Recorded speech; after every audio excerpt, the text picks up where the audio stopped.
उद्धव ठाकरे आता अशा परिस्थितीवर आलेत की त्यांना मुख्यमंत्रीपदासाठी ती एक बी जागा नको पण मुख्यमंत्रीपद द्या म्हणतील, परंतु उद्धव ठाकरे मुख्यमंत्री होत नाहीत ही काळ्या दगडावरची रेख. मला एकच म्हणायचं आहे, आदित्य ठाकरेला स्टेजवर उभा करायचं उद्धव ठाकरे आणि त्या डोक्यावर हात ठेवायचा आणि आम्हाला 50 खोकी दिलेत म्हणून जाहीर करायचं. नाही तर मी माझ्या मुलाच्या डोक्यावर हात ठेवतो आणि जाहीर करतो की आम्हाला काय 50 खोकी बिकी दिली नाही.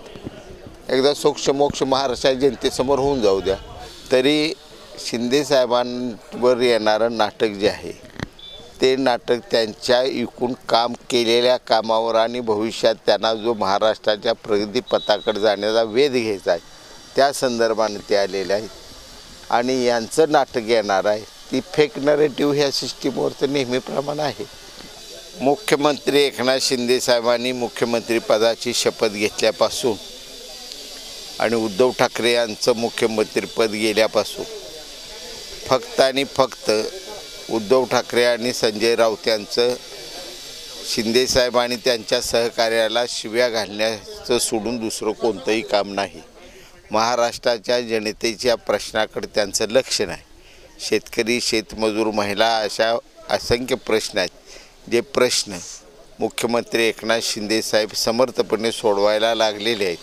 त्यामुळे ह्यांच्या पोटात पोटशूळ सुटलेलं आहे आणि ह्या जळक्या वृत्तीने केलेलं प्रकार आहे. आज महाराष्ट्रात दररोज सकाळी गेली 2.5 वर्ष संजय राऊताचं एक पात्री नाटक बघून वैतागलेले आहे. आता त्या संजय राऊत काय बोलतो याकडे कुणाचंही लक्ष नाही. लोक ह्या सरकारनं केलेली कामं आणि या सरकारनं केलेल्या कामामुळं झालेली लोकांच्या सुटलेली अडचणी या संदर्भात खेड्यापाड्यात चर्चा करताना दिसून येत आहेत.